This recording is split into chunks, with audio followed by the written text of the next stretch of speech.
So one of the biggest issues with listing items on Amazon is discovering that they are gated or blocked or restricted. In other words, you just simply can't sell that item on Amazon. Now we know that that is a challenge for new students, and of course even more experienced sellers run into issues with items being restricted. But one of the things that I want to just make you aware of as your business grows is the replenishing or restocking of your inventory. And one of the things that is happening on Amazon, for whatever the reason, is that Amazon makes decisions about items that you can or can't sell even after you have sold those items. And I want to talk for a minute about why that happens and what the potential issue is and how that could be resolved. So a new seller that starts on Amazon is going to have an IPI score of 200. Their seller performance is at the base level because they haven't actually started yet. When you're looking at your seller performance and your IPI score from the dashboard on your Seller Central account, you'll be able to see what your IPI score is. And the better you get, the higher your IPI score becomes. Now, when I say the better you get, I mean the more you adhere to what Amazon is looking for. So when we look at these metrics, what is the important methods of increasing your IPI score? Very simple. Send the inventory to Amazon that they deem will sell within 15 to 45 days. The less excess inventory you have, the less inventory that you have for the long term, and the less inventory that sells out immediately are all ways that your IPI score does not grow. So if you're sending the items in and they are selling exactly the way Amazon wants them to, your IPI score is going to go up. Now, other factors that can influence or impact your seller performance include things like late shipments or shipments not arriving and negative A to Z claims by Amazon sellers who are unhappy with the product or the service. And the reason that I say that is because a lot of people don't look at those things as potential issues to decrease their seller performance. They're separate from their IPI score, but they're overall in your account based on setting up the health of your account. So why does that matter? Well, first and foremost, when you are using FBM, it has a major impact. When you're using FBA as your fulfillment method, it actually has no impact, which is why we don't discuss it. You cannot get an A to Z claim if you are using Amazon FBA as your fulfillment method. You cannot have late shipments or shipments that don't arrive that negatively impact your account when Amazon does all the shipping to the customer. So the reason we focus on the IPI score for your seller performance is because we're making the conclusion, maybe erroneously, but as it should be, that you're using FBA as your fulfillment method. So that's an important piece to this puzzle. But what happens, and again, a lot of times people are just simply not aware of the process, is that your IPI score goes up over time. It can also come down. Your seller performance goes up over time when you're doing everything the right way, but it can also come down. So there are instances where you've listed an item for sale on Amazon, it is in your Amazon account, you've sent the inventory in, and you've sold out of that inventory. And then when you want to relist that item or resubmit more inventory for that item, all of a sudden it appears as if Amazon has blocked you or gated you from submitting that. Now, there's a lot of reasons why that could happen, but the main reason is your seller performance. It is not Amazon doing this to you, it is you doing it to you. When you understand the power of what happens in their seller performance, then you realize that the higher your seller performance, the less your items are going to be restricted or gated. So if you're running into that issue, that could be the reason. Now, it's very easy to get frustrated with what Amazon seems to impose upon you, but the fact of the matter is you have no control over what Amazon imposes on you. All you have control over is what you do within your Amazon business. So if you go through the process the right way, you'll find that you won't run into this situation very often, but it will happen. So I wanted to make you conscious of it. Now I want to talk for a few minutes about the Internet Mastery Prep Center and some upcoming changes that are going to be implemented here actually in the next few days. So the first and foremost thing that I want to mention is that we are still seeing plans coming to the Prep Center, or items, boxes, coming to the Prep Center without a plan. I want to make sure that I'm reiterating so that everybody has it front and center, that you should never send anything to the Internet Mastery Prep Center until you have submitted the prep plan. Now, we've made this really easy for you when you're using Spy Rivals X or Spy Rivals AI. When you go to list your item, there's the opportunity to auto-submit a prep form. You don't have to do it that way, but it certainly keeps you from forgetting to do it. It's hard to imagine why anyone would not submit a prep form before the items arrive or before the items are actually shipped to make sure that the items can actually be sent to Amazon. Now, there's a few things that are also going on that I want to make sure you're aware of. Just one important point before I jump into the Prep Center, because I don't want to forget to mention it, and that is that when you're using Spy Rivals or Spy Rivals X to list the item for sale, one of three things are going to happen. Number one, the item is not going to be restricted. Number two, the item will be restricted and there'll be a link to click to take you to Amazon to get the opportunity to request that you can sell that item, to apply to sell it. And then there's the third scenario where there's no link. It just says you need approval, but there's no link to request the approval. And we've gotten some comments that Spy Rivals isn't working. What you have to understand is that the data that you see in your Spy Rivals account comes from Amazon. It doesn't come from Internet Mastery. And so when you see that the item is restricted but there is no link, that means you cannot, under any circumstances, sell that item. It's not a glitch. It means Amazon is not allowing you, and most likely anyone, to sell that item, that brand, on that listing. And when you get that, if you want to double check and verify what I'm saying is correct, you can log into your Amazon account and make the effort to list the item directly on Amazon. And you will see that you will not have the option to do so. This came up in the Facebook group recently where somebody said that they had approval to list a brand, but they could not get the link in Spy Rivals to go list the item. Just because you're approved to sell a brand doesn't mean you can get automatic approval to list a specific ASIN. There's a lot of brands that you're approved for that aren't restricted, but that Amazon just doesn't want any more sellers selling that item. And there's a whole host of reasons for that that aren't really that relevant. So if you don't see the link to apply, if it just says this item is restricted and there's no link to Amazon, you cannot sell that item on Amazon.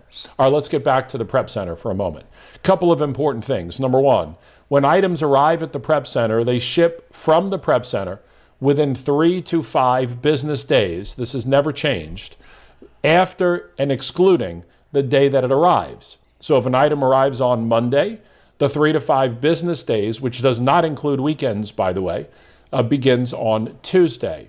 The Prep Center does not have phone support and does not have email support. It never has, and it most likely never will. The responsibility of the Prep Center is to receive your items and to send those items directly to Amazon based on the information that you send in. Now, I want to give you an example. It is not the responsibility of the Prep Center to make sure that the item you sent is actually the same item that you said the ASIN for that item is supposed to be. Now, the Prep Center does a great job of catching this in many cases when it's wrong. But if it isn't caught, it is not, to be clear, the responsibility of the Prep Center to do that.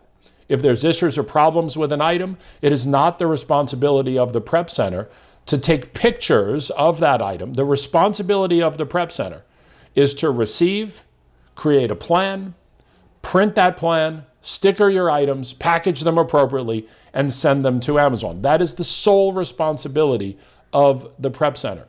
And so I want to give you an example of a plan that the prep center was blamed for as being challenging. And believe me, I understand why it's challenging. There's one thing though. Let me explain the process. And for those of you that use the prep center a lot, you'll be able to appreciate this. When this item was sent in, it was a belt, okay? And there were 9 belts in the box. So therefore, there would be 9 units.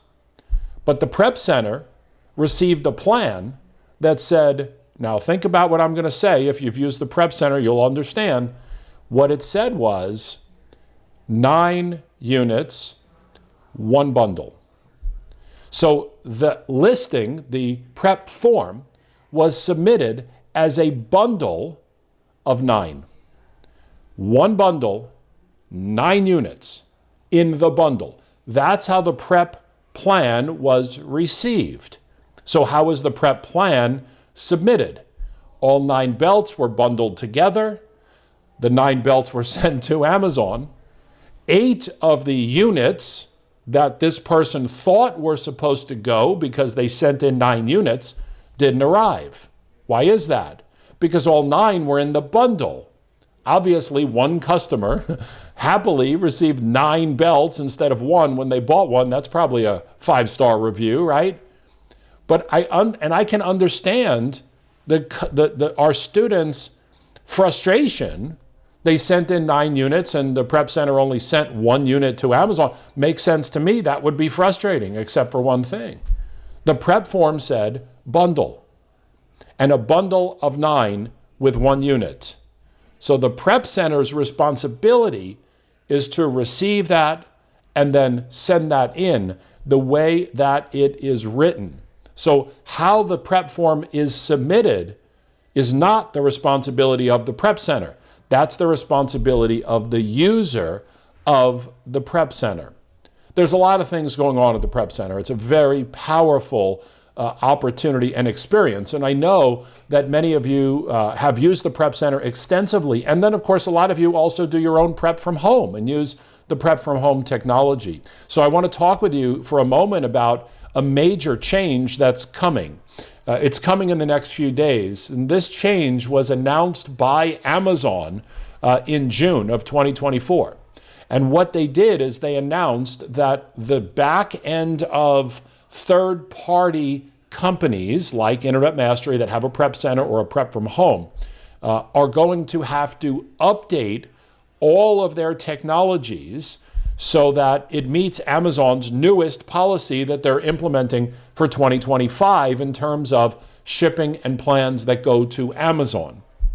So we started on this journey with our development team, and it has been a very challenging and intensive process to make sure that the technology was updated and launched in time. Because if not, Prep from Home and the Prep Center technology would stop when Amazon made it live. Now, they haven't made it live yet. They said it was supposed to go live on the 20th of December. So we were ready for that, but they haven't put it live yet. They're going to put it live relatively soon. And what's going to happen is a couple of things. Number one, from a user perspective of the Prep Center, you will not see any change. So your prep form will be exactly the same. You'll have one opportunity in the prep form to add in the expiry date of that item. Of course, if you're doing it from home, you'll know that expiry date. If you don't know it from home, it won't be a required field. The Prep Center will enter those expiry dates in there for you. We have in the past, but now it's becoming a required option for items that have an expiry date. The other big change is that Amazon is now requiring, we had a great run for the last 9 months, but Amazon is now requiring all shipments to Amazon to have inbound placement fees. This is going to be an interesting exercise in change. We can't control it. We have no way of making any other plans other than following what Amazon provides us to. So once the system is updated and Amazon forces us to make it go live for everyone, you will start to see inbound placement fees the same way you would if you were creating the plan on Seller Central yourself. Of course, if you are using the Prep Center, you don't have to do it yourself. You don't have to have the boxes and the materials and do all the work. And so the flexibility that the Prep Center provides is a significant one. What you will see, though, is you'll see in most cases, the overall total fees will be less than what they would be if they were created on Amazon Seller Central. So when you're using the Prep Center, you won't necessarily see, you'll see the fees, the shipping fees, the inbound shipping fees, and the inbound placement fees all together as a total. They'll be split up so you can see what was each, because inside of Seller Central, it will also show you the breakdown of what those fees are. But those fees will still be less than, in about 92% of the cases, not 100, but 92% of the cases, the fees will still be less than if you went to Seller Central directly to make that plan. The same thing is going to hold true with Prep from Home. So the whole process of Prep from Home is going to change slightly. It's going to be more complex. It's going to be more confusing. There's no way around it. Amazon has now muddied up the waters for all third-party developers. And the good news is that we have updated and will have the updated technology available to stay within Amazon's policy. But as soon as Prep Center from Home, actually it's going to be called Home Prep AI. As soon as that goes live, then we will create a video and a document to make sure for all of our Prep from Home students that you know how to use it. I just want to make sure you're aware and understand and know that those inbound placement fees will be a thing. They will be very real. And the good news is that the inbound shipping to Amazon will actually be less. And the total overall cost will be less by using the Internet Mastery technology. So it is exciting. It's an exciting time. It's just one of those things that when you're dealing with Amazon, you figure out what it is that you need to do and you make it happen. The beautiful thing about this community, the beautiful thing about Internet Mastery is that we have the latest updates to the best technology available on the planet. And it's all within Amazon's policy, and it's all updated in accordance with making sure that we're doing everything the right way to positively impact everybody's business. There's no extra charge for you to use your Prep from Home except for the subscription. There's no extra charge for you to use the Prep Center, even though we've invested hundreds of thousands of dollars in the upgrades to the technology. That's just part of the business. Speaking of the Prep Center, by the way, I want to wish everybody a happy and healthy holiday season, whether you celebrate Hanukkah or Christmas or something else. And of course, we've got our New Year's celebration coming up on January 1st with our Internet Mastery Underground.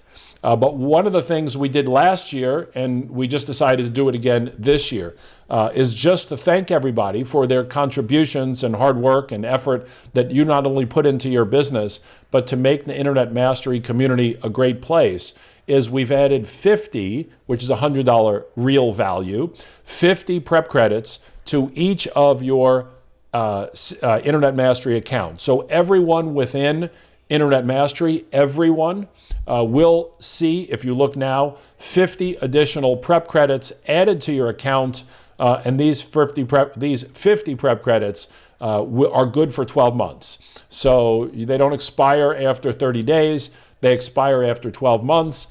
So make sure you get your items sent to the Prep Center. And so that's just a little extra sort of holiday thing, spread a little cheer with everything that's really exciting going on. It's been a great year for our Internet Mastery community on so many levels. We'll wait till next week to do the year in review, but I just wanted to share that with you. So with that being said, I wanted to just give you those updates on the Prep Center and the technology and talk with you a little bit about the restrictions that you might find if you're replenishing your items.